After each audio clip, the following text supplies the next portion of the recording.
Hi friends, ಎಲ್ಲರಿಗೂ ನಮಸ್ಕಾರ. ಬನ್ನಿ ಫ್ರೆಂಡ್ಸ್, ನಿನ್ನ ಜೊತೆ ನನ್ನ ಕತೆ ಸೀರಿಯಲಿನ ಇವತ್ತಿನ ಸಂಚಿಕೆ ಏನಾಗ್ತಿದೆ ಅಂತ ನೋಡೋಣ. ಅದಕ್ಕೂ ಮುಂಚೆ ಯಾರೆಲ್ಲ ನನ್ನ ವಿಡಿಯೋ ನೋಡ್ತಾ ಇದ್ದೀರಾ ಅವರೆಲ್ಲ ಪುಟ್ಟದೊಂದು ಲೈಕ್ ಮಾಡಿ, ಹಾಗೆ ಸಬ್ಸ್ಕ್ರೈಬ್ ಮಾಡೋದನ್ನ ಮರಿಬೇಡಿ. ಬನ್ನಿ ಫ್ರೆಂಡ್ಸ್, ಸ್ಟಾರ್ಟ್ ಮಾಡೋಣ. ಫ್ರೆಂಡ್ಸ್, ಮೊದಲಿಗೆ ಇಲ್ಲಿ ಅಶ್ವಿನಿ ಮತ್ತು ದೇವಿಯಾನಿ ಇಬ್ಬರು ಸಹ ಮಾತಾಡ್ತಾ ಇರ್ತಾರೆ.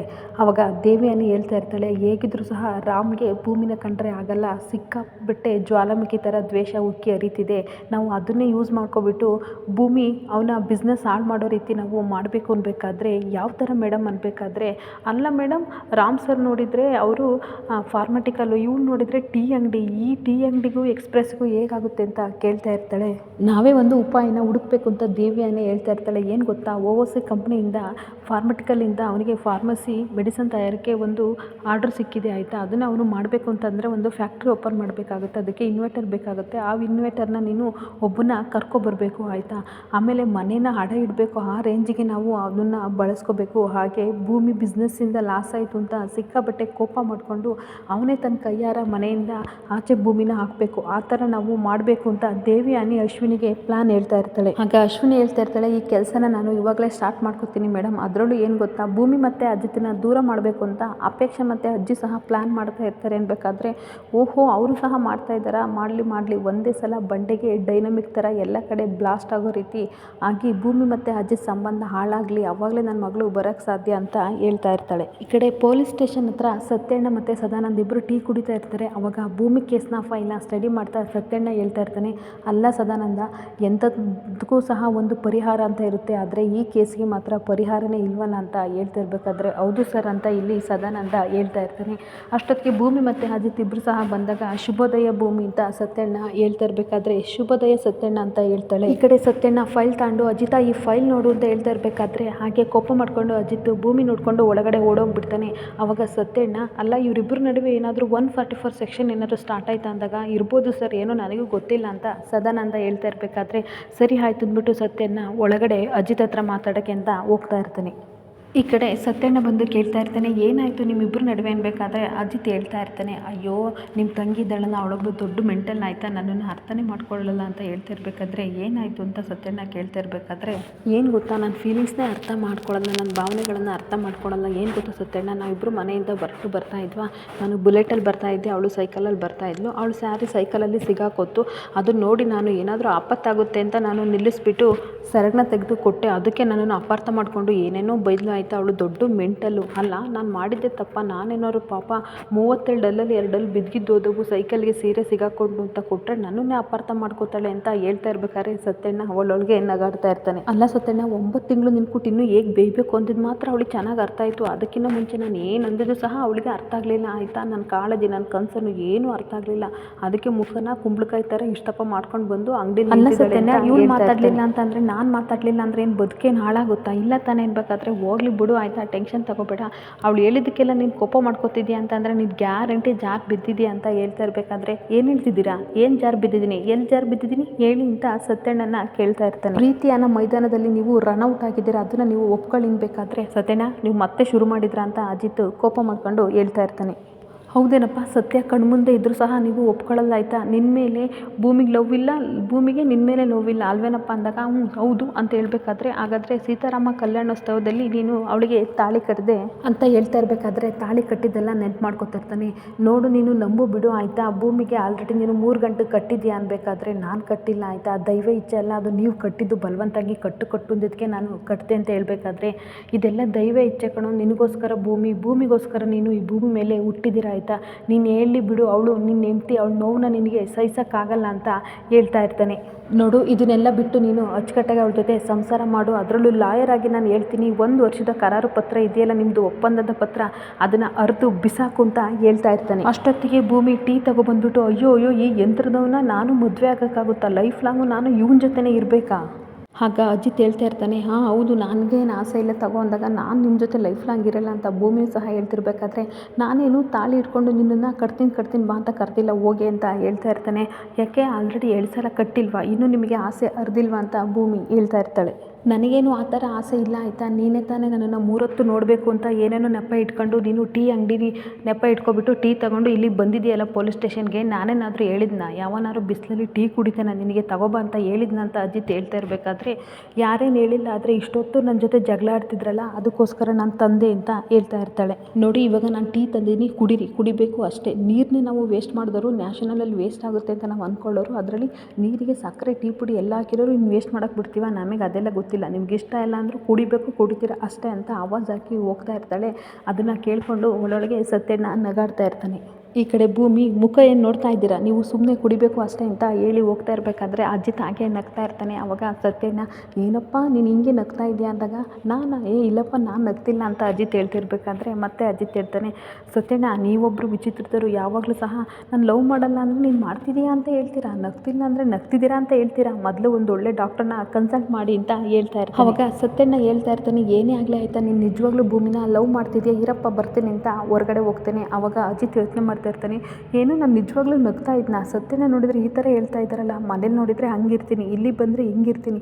ಅಪ್ಪ ಯಾಕೋ ಟೆನ್ಷನ್ ಆಗ್ತಿದೆ, ನಾನು ಮೊದಲು ಇನ್ನೂ 1.5 hour ಯೋಗ ಮಾಡಬೇಕು ಅಂತ ಅನ್ಕೋತಾ ಇರ್ತಾನೆ. ಇನ್ನೊಂದು ಕಡೆ ಮನೇಲಿ ಅಜ್ಜಿ ಬೇಜಾರು ಮಾಡ್ಕೊಂಡು ಕೂತಿರ್ತಾಳೆ. ಅಲ್ಲಿಗೆ ಶ್ರವಣ್ ಬಂದುಬಿಟ್ಟು, ಯಾಕಮ್ಮ ಬೇಜಾರು ಮಾಡ್ಕೊಂಡಿದ್ಯಾ ಅನ್ಬೇಕಾದ್ರೆ, ಏನಿಲ್ಲ ಕಣೋ ಸ್ವಲ್ಪ ಕಾಲು ನೋವ್ತಿದೆ ಅದಕ್ಕೋಸ್ಕರ ಸುಸ್ತಾಗ್ತಿದೆ ಅನ್ಬೇಕಾದ್ರೆ ಕಾಲನ್ನ ಒತ್ತಕ್ಕೆ ಶ್ರವಣ್ ಹೋಗ್ತಾ ಇರಬೇಕಾದ್ರೆ, ನೀನು ಯಾಕಪ್ಪ ಕಾಲು ಒತ್ತಿ ಅಂತ ಅಜ್ಜಿ ಕೇಳಬೇಕಾದ್ರೆ, ಅಲ್ಲಮ್ಮ ನಾವು ಚಿಕ್ಕವರಿದ್ದಾಗ ಆಟ ಆಡ್ಕೊಂಡು ಬಂದಾಗ ಕಾಲು ನೋವು ಅಂದಾಗ ನಮ್ಮ ಕಾಲೆಲ್ಲರೂ ನೀವು ಎಷ್ಟು ಒತ್ತುತ್ತಾ ಇದ್ರಿ, ಅಂದಮೇಲೆ ಇವಾಗ ದೊಡ್ಡವರಾಗಿದ್ದೀವಿ, ನಿಮ್ಮ ಸೇವೆನ ನಾವು ಮಾಡಬೇಕಲ್ವ ಅಂತ ಶ್ರವಣ್ ಹೇಳ್ತಾ ಇರಬೇಕಾದ್ರೆ ಅಜ್ಜಿ ನಗಾಡ್ತಾ ಇರ್ತಾಳೆ. ಒಳ್ಳೆ ಮಗನೇ ನೀನು ಅಂತ ಹೇಳ್ತಾ ಇರಬೇಕಾದ್ರೆ ಅಷ್ಟೊತ್ತಿಗೆ ಸಂಗೀತ ಮತ್ತು ಮನಸ್ವಿನಿ ಇಬ್ಬರು ಬರ್ತಾರೆ. ಆವಾಗ ಹೌದು ಶ್ರವಣ, ನೀನು ಹೇಳಿದ್ದು ಕರೆಕ್ಟು ಆಯಿತಾ, ಅಮ್ಮನ ಸೇವೆ ಮಾಡೋಕ್ಕೆ ಎಷ್ಟು ಪುಣ್ಯ ಮಾಡಿರಬೇಕು ಅಲ್ವಾ ಅಂದ್ಬಿಟ್ಟು ತೊಗೊಳ್ಳಮ್ಮ ನೀರಂತ ಕೊಡ್ತಾಳೆ. ಆವಾಗ ಹೇಳ್ತಾ ಇರ್ತಾಳೆ ಮನಸ್ವಿನಿ, ಹೇಳ್ತಾ ಇರ್ತಾಳೆ, ಅಪ್ಪ ಇಷ್ಟು ವರ್ಷ ನೀವು ಸೇವೆ ಮಾಡಿದ್ದೀರ ಆಯಿತಾ, ಇನ್ಮೇಲೆ ನಾನು ಮಾಡ್ತೀನಿ. ಸೇವೆ ಮಾಡೋಕ್ಕೆ ನರ್ಸಿಂಗೇ ಮಾಡಬೇಕಂತ ಏನಿಲ್ಲ ಆಯಿತಾ, ಒಳ್ಳೆ ಮನಸ್ಸು ಶ್ರದ್ಧೆ ಇದ್ದರೆ ಅಷ್ಟೇ ಸಾಕು ಅಂತ ಅಂದ್ಬಿಟ್ಟು, ಬಿಡಿಯಪ್ಪ ನಾನು ಕಾಲು ಓದುತ್ತಿದ್ದೀನಿ ಅಂತ ಅಜ್ಜಿ ಕಾಲು ಓದುತ್ತಾ ಇರಬೇಕಾದ್ರೆ ಸಂಗೀತ ಹೇಳ್ತಾ ಇರ್ತಾಳೆ, ನೋಡು ಮಗಳೇ ನೀನು ಬೇಜಾರು ಮಾಡ್ಕೋಬೇಡ ಮನಸ್ವಿನಿ ಆಯಿತಾ, ನಿನಗೆ ನರ್ಸಿಂಗ್ ಕೋರ್ಸ್ ಮಾಡಬೇಕಂತ ಇಷ್ಟ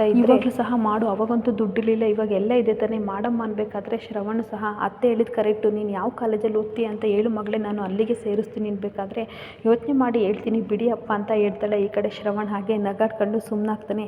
ಆಗ ಮನಸ್ವಿನಿ ತನ್ನ ಮನಸ್ಸಲ್ಲೇ ಹೇಳ್ಕೊತಾ ಇರ್ತಾಳೆ, ನಾನು ಈ ಆಸ್ತಿನೆಲ್ಲ ಹೆಂಗೆ ಕೊಳ್ಳೆ ಹೊಡಿಬೇಕು ಅಂತ ಪ್ಲ್ಯಾನ್ ಮಾಡ್ತಾಯಿದ್ದೀನಿ, ಅಂಥದ್ರಲ್ಲಿ ನರ್ಸಮ್ಮ ಆಗಿ ನನಗೇನು ಪ್ರಯೋಜನ ಅಂತ ಬೈಕತ್ತಾ ಇರ್ತಾಳೆ. ಈ ಕಡೆ ಶ್ರವಣ, ನನಗೆ ಕೆಲಸ ಇದೆ ಅಮ್ಮ ಹೋಗ್ತೀನಿ ಅಂತ ಹೋಗ್ತಾನೆ. ಆವಾಗ ಸಂಗೀತ, ಅಮ್ಮ ಒಂದು ಲೋಟ ಕಾಫಿ ಮಾಡ್ಕೊಬರ್ತೀನಿ ಅಂತ ಹೋಗ್ತಾಳೆ. ಆವಾಗ ಅಜ್ಜಿ ತನ್ನ ಮನಸ್ಸಲ್ಲಿ ಇಷ್ಟೊತ್ತಿಗೆ ಅಪೇಕ್ಷೆ ಬರಬೇಕಿತ್ತಲ್ಲ, ನಮ್ಮ ಪ್ಲ್ಯಾನ್ ಏನು ವರ್ಕೌಟ್ ಆಗ್ತಿಲ್ವಲ್ಲ ಅಂತ ಮನಸ್ಸಲ್ಲಿ ಹೇಳ್ಕೊತಿರ್ತಾಳೆ. ಅಷ್ಟೊತ್ತಿಗೆ ಭೂಮಿ ಮತ್ತು ಸತ್ಯಣ್ಣ ಇಬ್ಬರು ಬರ್ತಾರೆ. ಆವಾಗ ಸಂಗೀತ, ಏನು ನೀವಿಬ್ಬರು ಬರ್ತಾ ಇದ್ದೀರಲ್ಲ, ನನ್ನ ಮಗ ಎಲ್ಲಿ ಅಂತ ಕೇಳಬೇಕಾದ್ರೆ ಭೂಮಿ ಹೇಳ್ತಾ ಇರ್ತಾಳೆ, ಅಮ್ಮ ನಾನು ನಿಮಗೆ ಅವತ್ತು ಹೇಳಿದ್ನಲ್ಲ, ನಮ್ಮ ಅಮ್ಮನ ವಿರುದ್ಧ ಸುಳ್ಳು ಸಾಕ್ಷಿ ಹೇಳಿದ್ರಲ್ಲ, ಅವರಿಗೆ ಯಾರೋ ಬೆದರಿಕೆ ಹಾಕಿದ್ರಂತೆ, ಅವರು ಯಾರು ಇರ್ಬೋದು ಅಂತ ತಿಳ್ಕೊಳ್ಳೋ ಕೆಲಸದಲ್ಲಿ ಸಾಹೇಬರು ಬ್ಯುಸಿಯಾಗಿದ್ದಾರೆ ಅಂತ ಹೇಳ್ತಾ ಇರಬೇಕಾದ್ರೆ ದೇವಿಯನ್ನೇ ಅದನ್ನೆಲ್ಲ ಕೇಳಿಕೊಂಡು ಅದನ್ನು ಸುಳ್ಳು ಸಾಕ್ಷಿ ನಂಬೋನೆಲ್ಲ ಹುಡ್ಕೊಂಡು ಹೋದರೆ ಇವನಿಗೆ ಏನು ಸಿಗಲ್ಲ, ಸುಮ್ಮನೆ ಟೈಮ್ ವೇಸ್ಟ್ ನಿನ್ನ ಗಂಡನಿಗೆ ಅಂತ ತನ್ನ ಮನಸ್ಸಲ್ಲಿ ಹೇಳ್ಕೊತಾ ಇರ್ತಾಳೆ. ಆವಾಗ ಭೂಮಿ ಹೇಳ್ತಾಳೆ, ನನ್ನ ಗಂಡನ ಮೇಲೆ ನನಗೆ ತುಂಬ ನಂಬಿಕೆ ಇದೆ, ಸಾಹೇಬರು ಸುಳ್ಳಿಗೆ ಯಾವತ್ತೂ ಸಹ ನಂಬಲ್ಲ ಆಯಿತಾ, ಒಂದಲ್ಲ ಒಂದು ದಿನ ಸತ್ಯನ ಹೊರಗಡೆ ತಂದೆ ತರ್ತಾರೆ, ನಮ್ಮ ಅಮ್ಮನ ಹೊರಗಡೆ ತರ್ತಾರೆ ಅಂತ ಹೇಳ್ತಾ ಇರಬೇಕಾದ್ರೆ ಸರಿ ಆಯಿತು ಆಯಿತಾ, ಆದಷ್ಟು ಬೇಗ ನಿಮ್ಮ ಅಮ್ಮಂಗೆ ಬೇಲ್ ಸಿಗಲಿ ಅಮ್ಮ, ಸರಿ ಆಯಿತು ಅಂತ ಅನ್ಬೇಕಾದ್ರೆ ಅದಕ್ಕೆ ನಾನು ಸತ್ಯನ ಜೊತೆ ಬಂದೆ ಅಮ್ಮ ಅಂದಾಗ, ಹೋಗಿ ನೀನು ಫ್ರೆಶ್ ಅಪ್ ಆಗು ಆಯಿತಾ, ಸತ್ಯ ನಾನು ನಿನಗೆ ಕಾಫಿ ಮಾಡ್ಕೊಬರ್ತೀನಿ ಬಾ ಅಂತ ಕರಿತಾ ಇರ್ತಾಳೆ. ಇನ್ನೊಂದು ಕಡೆ ಅಪೇಕ್ಷಾ ಸುಳ್ಳು ಜ್ಯೋತಿಷರನ್ನ ಕರ್ಕೊಬರ್ತಾ ಇರ್ತಾರೆ. ರಾಕೇಶ, ನೋಡಿದೆ ನಾನು ಏನು ಹೇಳಿದ್ದೆ ಅದೇ ರೀತಿ ನೀನು ಮಾತಾಡಬೇಕು ಅಂದಾಗ, ಆಯಿತು ಮೇಡಮ್, ನಾನು ಈ ಥರ ಡೈಲಾಗಲ್ಲಿ ತುಂಬ ಫೇಮಸ್ ಆಯಿತಾ, ನಾನು ಆವಾಗವಾಗ ಜಾತಕ ಎಲ್ಲ ನೋಡಿ ಹೇಳ್ತಾ ಇರ್ತೀನಿ, ನೀವೇನು ತಲೆ ಕೆಡಿಸ್ಕೋಬೇಡಿ ಬನ್ನಿ ಅಂದಾಗ, ಸರಿ ಆಯಿತು ಅಂದ್ಬಿಟ್ಟು ರಾಕೇಶನ ಕರ್ಕೊಬಂದ್ಬಿಟ್ಟು ಅಮ್ಮ ಅಮ್ಮ ಅಂತ ಕೂತ್ಕೊಂಡು ಇಲ್ಲಿ ಅಪೇಕ್ಷೆ ಬಂದಾಗ ಏನು ಅಂತ ಸಂಗೀತ ಕೇಳ್ತಾ ಇರಬೇಕಾದ್ರೆ, ನೋಡಮ್ಮ ಇವರು ಗುರುಗಳು ಆಯಿತಾ, ತುಂಬ ಒಳ್ಳೆ ಫೇಮಸ್ ಜ್ಯೋತಿಷ್ಯರು, ಅಲ್ಲಿ ಗಣಪತಿ ಟೆಂಪಲ್ ಹಿಂದೆ ಇದ್ದರು, ನಾನೇ ಕರ್ಕೊಬಂದೆ, ಯಾಕೋ ಅಜ್ಜಿಗೆ ನೆನ್ನೆ ಕೆಟ್ಟ ಕನಸು ಬೀಳ್ತಂತೆ ಅದಕ್ಕೋಸ್ಕರ ನಾನು ಕರ್ಕೊಬಂದೆ, ಅದು ಅಜಿತ್ ಬಗ್ಗೆ ಬೀಳ್ತಂತೆ ಅಂದಾಗ, ಏನಮ್ಮ ಈ ಥರ ಹೇಳ್ತಾ ಇದೆಯಾ, ಏನಾಯಿತು ಅಂದಾಗ, ಅಯ್ಯೋ ಅದೇನೋ ಭೂಮಿ ಜೊತೆ ಇರಬೇಕಾದ್ರೆ ನನಗೆ ಅಜಿತ್ಗೆ ಏನೋ ಆಯಿತು ಅಂತ ಕೆಟ್ಟ ಕನಸು ಬೀಳ್ತು ಅನ್ಬೇಕಾದ್ರೆ, ಹೌದಮ್ಮ ಹಾಗಾದರೆ ನಾನು ದೊಡ್ಡ ಗುರುಗಳಿಗೆ ಫೋನ್ ಮಾಡ್ತೀನಿ ಅಂತ ಸಂಗೀತ ಹೋಗಬೇಕಾದ್ರೆ ಅಪೇಕ್ಷಾ, ಬೇಡಮ್ಮ ಅವರು ಫಾರಿನ್ಗೆ ಹೋಗಿದ್ದಾರೆ ಅಂತ ಆಯಿತಾ, ಅಜ್ಜಿ ಆಲ್ರೆಡಿ ತಿಳ್ಕೊಂಡ್ರು, ಇವರು ತುಂಬ ಒಳ್ಳೆ ಗುರುಗಳು ಆಯಿತಾ, ಇವ್ರ ಹತ್ರನೇ ನಾವು ಕೇಳೋಣ, ಎಷ್ಟರಾಗಲಿ ಅಜಿತ್ ಬಗ್ಗೆ ನಾವು ನೆಗ್ಲೆಕ್ಟ್ ಮಾಡಬಾರ್ದಲ್ಲಮ್ಮ, ಅದಕ್ಕೋಸ್ಕರ ಕರ್ಕೊಬಂದೆ ಅಂತ ಹೇಳ್ತಾ ಇರ್ತಾಳೆ. ಈ ಕಡೆ ದೇವಿಯನ್ನು ಹೇಳ್ತಾ ಇರ್ತಾಳೆ, ಸಂಗೀತ ನೆಗ್ಲೆಕ್ಟ್ ಮಾಡೋದು ಬೇಡ ಆಯಿತಾ, ಅಜಿತ್ ವಿಷಯದಲ್ಲಿ ನೋಡು ದೊಡ್ಡ ಗುರುಗಳು ಇಲ್ಲ, ಅವ್ರು ಬಂದಮೇಲೆ ಒಂದ್ಸಲ ತೋರಿಸಿದ್ರಾಯಿತು, ಇವರು ಸಹ ಫೇಮಸ್ಸು ಗುರುಗಳು ಅಂತ ಹೇಳ್ತಾ ಇದ್ದಾಳಲ್ಲ ಒಪ್ಪು, ಇವ್ರಿಗೂ ಒಂದ್ಸಲ ತೋರಿಸ ತೋರ್ಸೋಣ ಬಿಡು ಅನ್ಬೇಕಾದ್ರೆ ಸಂಗೀತ ಇವರ ನೋಡೋಕ್ಕೆ ಚಿಕ್ಕ ಏಜಿನ ಥರ ಇದ್ದಾರೆ, ಇವ್ರ ಕೈಲಿ ಹೆಂಗೆ ಜಾತಕ ತೋರಿಸೋದು ಅನ್ಬೇಕಾದ್ರೆ ಅಪೇಕ್ಷಾ ಏನಮ್ಮ ನೀನು ಇವ್ರ ಮೇಲೆ ಅನುಮಾನ ಪಡ್ತಾ ಇದ್ದಿಲ್ಲ, ಇವ್ರ ವಿದ್ಯೆ ಮೇಲೆ ನೀನು ಅನುಮಾನ ಪಡ್ತಿದ್ಯಾ ಅನ್ಬೇಕಾದ್ರೆ ಆ ಥರ ಏನಿಲ್ಲ ಸುಮ್ಮನೆ ಇರೇ, ನೀನು ಏನನ್ನೂ ಹೇಳ್ಬೇಡ ಅಂತ ಸಂಗೀತ ಕೋಪ ಮಾಡ್ಕೊತಿರ್ಬೇಕಾದ್ರೆ ದೇವಿಯಾನಿ ಸಾಕು ಸಾಕು ಜಗಳ ಆಡಬೇಡಿ ಆಯಿತಾ, ನಾನು ಹೋಗ್ಬಿಟ್ಟು ಮೊದಲು ಭೂಮಿ ಮತ್ತು ಅಜಿತ್ ಜಾತಕ ತರ್ತೀನಿ ಸುಮ್ಮನಿರಿ ಅಂತ ಹೋಗ್ತಾಳೆ. ಅಷ್ಟೊತ್ತಿಗೆ ಸಂಗೀತ ಹೇಳ್ತಾ ಇರ್ತಾಳೆ, ನಿಮ್ಮನ್ನೆಲ್ಲೋ ನೋಡಿದ್ದೀನಲ್ಲ ಅನ್ಬೇಕಾದ್ರೆ ನಾನು ಫಿಲ್ಮಲ್ಲಿ ಜಾಸ್ತಿ ಅನ್ಬೇಕಾದ್ರೆ ಅಮ್ಮ ಅಯ್ಯೋ ನಿನಗೆ ಗೊತ್ತಿಲ್ಲ ಆಯಿತಾ, ಫಿಲ್ಮಲ್ಲಿರೋ ಸ್ಟಾರ್ಗಳಿಗೆಲ್ಲ ಇವರೇ ಜ್ಯೋತಿಷ್ಯ ಹೇಳೋದು ಆಯಿತಾ, ಅದಕ್ಕೆ ಅವರು ದೊಡ್ಡ ದೊಡ್ಡ ಸ್ಟಾರ್ ಆಗಿದ್ದಾರೆ ಅಂತ ಅಪೇಕ್ಷೆ ಹೇಳ್ತಾ ಇರಬೇಕಾದ್ರೆ ಸುಮ್ಮನಿರಮ್ಮ ಅವ್ರು ಹೇಳ್ತಾರೆ ಅಂತ ಹೇಳ್ತಾಳೆ. ಅಷ್ಟೊತ್ತಿಗೆ ದೇವಿಯಾನಿನೂ ಸಹ ಬರ್ತಾಳೆ. ಈ ಕಡೆ ಭೂಮಿ ಬಂದಾಗ ಸಂಗೀತ ಇವಳು ನನ್ನ ಸೊಸೆ ಭೂಮಿ ಅಂದಾಗ ನಮಸ್ಕಾರ ಮಾಡ್ತಾ ಇರ್ತಾನೆ ಜ್ಯೋತಿಷ್ಯರು. ಅವಾಗ ಬರ್ತಾಳೆ ದೇವಿಯಾನಿ ಜಾತಕ ತಂದುಬಿಟ್ಟು ಇದು ನಮ್ಮ ಅಜಿತದ್ದು ಇದು ಭೂಮಿದು ನೋಡಿ ಅಂದಾಗ ಅವನು ಗಣಕೂಟಗಳನ್ನು ಲೆಕ್ಕ ಹಾಕ್ತಾ ಇರ್ತಾನೆ. ಆದರೆ ಸತ್ಯಣ್ಣ ಮಾತ್ರ ಗುರಾಯಿಸ್ಕೊಂಡು ಹಾಗೆ ಗುರುಗಳನ್ನು ನೋಡ್ತಾ ಇರ್ತಾನೆ. ಭೂಮಿ ಅವರಿಗೆ ವೈವಾಹಿಕ ಜೀವನದಲ್ಲಿ ಗ್ರಹದ ಗತಿಗಳು ಸರಿ ಇಲ್ಲ ಅಂತ ಹೇಳ್ಬೇಕಾದ್ರೆ ಹಾಗೆ ಶಾಕ್ ಆಗಿ ಸತ್ಯಣ್ಣ ಗುರುಗಳನ್ನೇ ನೋಡ್ತಾ ಇರ್ತಾನೆ. ಅಂದರೆ ಅಜಿತ್ ಅವರಿಂದ ದೂರ ಇರಬೇಕು, ತನ್ನ ಗಂಡನಿಂದ ದೂರ ಇರಬೇಕು, ಏನಾದರೂ ಇವರು ಮುಟ್ಟಿದ್ರೆ ಮೃತ್ಯುಯೋಗ ಬರುತ್ತೆ ಗಂಡನಿಗೆ ಅಂತ ಹೇಳ್ತಾ ಇರಬೇಕಾದ್ರೆ ಮನೆಯವ್ರಿಗೆ ಎಲ್ಲರೂ ಸಹ ಶಾಕ್ ಆಗಿ ಹಾಗೆ ನೋಡ್ತಾ ಇರ್ತಾರೆ. ಗುರುಗಳ ಮಾತನ್ನ ಕೇಳ್ಕೊಂಡು ಸತ್ಯಣ್ಣ ತನ್ನ ಮನಸ್ಸಲ್ಲಿ ಹೇಳ್ಕೊತಾ ಇರ್ತಾನೆ, ಈಗಲೂ ಸಹ ಅಜಿತ್ ಮತ್ತು ಭೂಮಿ ದೂರ ದೂರ ಇರೋದು, ಅವರೇನು ಟಚ್ ಮಾಡ್ತಿಲ್ಲ ಅಂದಮೇಲೆ ಅಜಿತ್ಗೇನು ಪ್ರಾಬ್ಲಮ್ ಇಲ್ಲ, ಆಯಸ್ ಗಟ್ಟಿ ಇದೆ ಅಂತ ಅನ್ಕೋತಾ ಇರ್ತಾನೆ. ಹಾಗಾದರೆ ಇದಕ್ಕೆ ಪರಿಹಾರ ಏನು ಅಂತ ಅಜ್ಜಿ ಶಾಕಾಗಿ ಕೇಳ್ತಾ ಇರಬೇಕಾದ್ರೆ ನಿಮ್ಮ ಮೊಮ್ಮಗ ಇವತ್ತಿನಿಂದ ತನ್ನ ಹೆಂಡ್ತಿನ ಟಚ್ ಮಾಡಬಾರ್ದು ಅಂತ ಅನ್ಬೇಕಾದ್ರೆ ಸಂಗೀತ ಶಾಕಾಗಿ ಹಾಗೆ ಗುರುಗಳನ್ನ ನೋಡ್ತಾ ಇರ್ತಾಳೆ. ಮತ್ತು ಗುರುಗಳು ಹೇಳ್ತಾ ಇರ್ತಾರೆ ಮುಟ್ಟಿದ್ರೆ ಮೃತ್ಯುಯೋಗ ಆಗುತ್ತೆ ಅಂತ ಅನ್ಬೇಕಾದ್ರೆ ಅವಾಗ ಹೇಳ್ತಾ ಇರ್ತಾಳೆ ಸಂಗೀತ, ನಾನು ಸೀತಾರಾಮ ಕಲ್ಯಾಣೋತ್ಸವ ಪೂಜೆ ಮಾಡಿದಾಗ ಗುರುಗಳು ಎಲ್ಲ ಸರಿ ಇದೆ ಅಂತ ಹೇಳಿದರು, ಈ ಥರ ಏನಾದ್ರು ತೊಂದರೆ ಇದ್ದರೆ ಮುನ್ಸೂಚನೆ ಕೊಡ್ತಾ ಇದ್ರು ಅನ್ಬೇಕಾದ್ರೆ ಅಜ್ಜಿ ಕೋಪ ಮಾಡ್ಕೊಂಡು ಹಾಗಾದರೆ ನನಗೆ ಕನಸು ಬಿದ್ದಿದ್ದು ಸುಳ್ಳ ಅಂತ ಅನ್ಬೇಕಾದ್ರೆ ಅಮ್ಮ ಎತ್ತು ತಾಯಿ ಕನಸನ್ನು ನಾನು ಅರ್ಥ ಮಾಡ್ಕೊಳ್ದಷ್ಟು ಕೆಟ್ಟು ಪಾಪಿ ಮಗಳಲ್ಲ ಅಮ್ಮ ಅಂದಾಗ ಮತ್ತು ಈ ಗುರುಗಳು ಹೇಳೋದು ಸುಳ್ಳ ಹಂಗಂತಿದೆಯಾ ಅಂತ ಹೇಳ್ತಾ ಇರ್ತಾಳೆ. ಹಾಗೆ ಆಗಲ್ಲಮ್ಮ ಅನ್ಬೇಕಾದ್ರೆ ನನಗೆ ಅದೆಲ್ಲ ಗೊತ್ತಿಲ್ಲ, ನನ್ನ ಮೊಮ್ಮಗ ಅಜಿತನಿಂದ ಇವಳು ದೂರ ಇರಬೇಕು ಅಷ್ಟೇ ಈ ಭೂಮಿ ಅಂತ ಹೇಳ್ತಾ ಇರ್ತಾಳೆ. ನೋಡಮ್ಮ ನೀನೇನಾರು ಮುಟ್ಟಿದ್ರೆ ಗ್ರಹಶಕ್ತಿಗಳು ಸರಿ ಇರಲ್ಲ ಆಯಿತಾ, ಮೃತ್ಯುಯೋಗ ಆಗುತ್ತೆ ಅಂದಾಗ ಅಲ್ಲ ಹಾಗಾದರೆ ಅದು ಎಷ್ಟು ತಿಂಗಳಾದಮೇಲೆ ಸರಿ ಹೋಗುತ್ತೆ ಅಂತ ಹೇಳ್ಬೇಕಾದ್ರೆ ಅಪೇಕ್ಷಾ ಅದು ಹೆಂಗೆ ಹೇಳೋಕ್ಕಾಗುತ್ತೆ, ಎಷ್ಟು ತಿಂಗಳು ಆದಮೇಲೆ ಗ್ರಹಗತಿಗಳು ಸರಿ ಹೋಗ್ತವೆ ಅಂತ ಹೇಳೋಕ್ಕಾಗಲ್ಲ ಅಲ್ವಾ ಗುರುಗಳೇ ಅಂದಾಗ ಹೌದಮ್ಮ ಅಂತ ಹೇಳ್ಬಿಟ್ಟು ನಾನು ಹೊರಡ್ತೀನಿ ಅಂತ ಎಲ್ಲರಿಗೂ ಹೇಳ್ಬಿಟ್ಟು ಹೋಗ್ಬೇಕಾದ್ರೆ ಅಪೇಕ್ಷಾ ನಾನು ದಕ್ಷಿಣ ಕೊಟ್ಟು ಕಳಿಸ್ತೀನಿ ಅಂತ ಗುರುಗಳನ್ನು ಕರ್ಕೊಂಡು ಹೋಗ್ತಾ ಇರ್ತಾರೆ.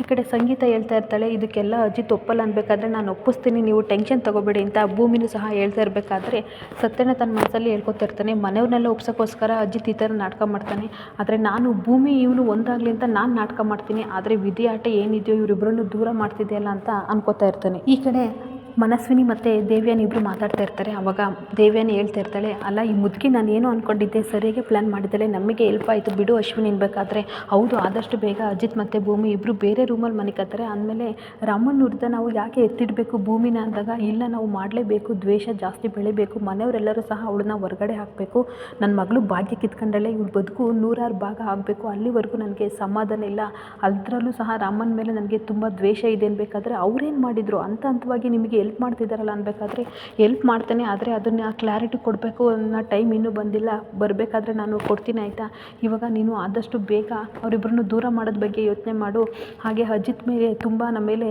ಅವನಿಗೆ ಅನುಮಾನ ಬಂದಿದೆ ಆಯಿತಾ, ನೀನೇನಾದ್ರು ನನ್ನ ಜೊತೆ ಒಟ್ಟಿಗಿರೋದು ನೋಡಿದರೆ ಅಷ್ಟೇ ಮುಗಿದೋಯ್ತು ನನ್ನ ಕತೆ ಅಷ್ಟೇ ಆಯಿತಾ, ನೀನು ಯಾವಾಗಲೂ ನನ್ನ ಜೊತೆ ಇರಬೇಡ, ಅಪೇಕ್ಷೆ ಮತ್ತು ಅಜ್ಜಿ ಜೊತೆ ಇರು ಆಯಿತಾ, ನೆಕ್ಸ್ಟ್ ಪ್ಲ್ಯಾನ್ ಏನು ಅಂತ ಗೊತ್ತಾಗುತ್ತೆ ಅಂತ ಮಾತಾಡ್ತಿರ್ಬೇಕಾದ್ರೆ ಅಲ್ಲಿ ಶ್ರವಣ್ ಬರ್ತಾರೆ. ದೇವಿಯಾನಿ ಕನಸನ್ನೇ ಮಾಡಿ ಹೇಳಿದಾಗ ಅಯ್ಯೋ ಚಿಕ್ಕಮ್ಮ ನಿಮಗೆ ಗೊತ್ತಾ ಅಪ್ಪ ಎಷ್ಟು ಚೆನ್ನಾಗಿ ವಾದ ಮಾಡ್ತಾ ಇದ್ರು, ಜಡ್ಜು ಸಹ ಮೈ ಮರೆತು ನೋಡ್ತಾ ಇದ್ರು ಅನ್ಬೇಕಾದ್ರೆ ಈ ಕಡೆ ಶ್ರವಣ್ ಖುಷಿಯಾಗಿ ಬಂದಾಗ ಅಪ್ಪ ಯಾವಾಗ ಬಂದ್ರಿ ಅಂದಾಗ ಈಗ ಬಂದೆ ಮಗಳೇ, ನೀವಿಬ್ಬರು ಏನೋ ಮಾತಾಡ್ತಾ ಇದ್ದೀರಾ ಮಾತಾಡಿ ಅಂದಾಗ ಏನಿಲ್ಲ ಕಣೋ ಹಾಗೆ ಟೈಮ್ ಪಾಸ್ ಮಾತಾಡ್ತಿದ್ವಿ ಅಂತ ದೇವಿಯಾನಿ ಹೇಳ್ತಾ ಇರ್ತಾಳೆ. ಅವಾಗ ಸರಿ ನಾನು ಬರ್ತೀನಿ ಅಂತ ಈ ಕಡೆ ಶ್ರವಣ್ ಬಂದಾಗ ತುಂಬ ಚೆನ್ನಾಗಿ ಪ್ಲೇಟ್ ಚೇಂಜ್ ಮಾಡ್ತೀಯ ಕಣೆ ಅಂತ ದೇವಿಯಾನಿ ಅಶ್ವಿನಿಗೆ ಹೇಳ್ಬೇಕಾದ್ರೆ ನಾನು ಓಡೋ ರೈಸ್ ಕೂದ್ರೆ ಆಯಿತಾ, ಅದಕ್ಕೆ ತಾನೇ ನೀವು ನನ್ನನ್ನು ಸೆಲೆಕ್ಟ್ ಮಾಡ್ಕೊಂಡಿದ್ದು, ಸರಿ ನಾನು ಅಪೇಕ್ಷೆ ಮತ್ತು ಅಜ್ಜಿ ನಡುವೆ ಹೋಗ್ತೀನಿ ಅಂದಾಗ ಸರಿ ಸರಿ ಆಯಿತು ಹೋಗು ಅಂತ ಕಳಿಸಿ ದೇವಿಯಾನಿ ಒಬ್ಬಳೇ ಇಲ್ಲಿ ಯೋಚನೆ ಮಾಡ್ತಾ ನೆನ್ಕೋತಾಳೆ. ಇಲ್ಲಿಗೆ ಈ ಸಂಚಿಕೆ ಮುಕ್ತಾಯವಾಗುತ್ತದೆ. ಈ ವಿಡಿಯೋ ಇಷ್ಟ ಆದರೆ ಫ್ರೆಂಡ್ಸ್ ಪುಟ್ಟದೊಂದು ಲೈಕ್ ಮಾಡಿ ಹಾಗೆ ಫಾಲೋ ಮಾಡಿ. Thank you.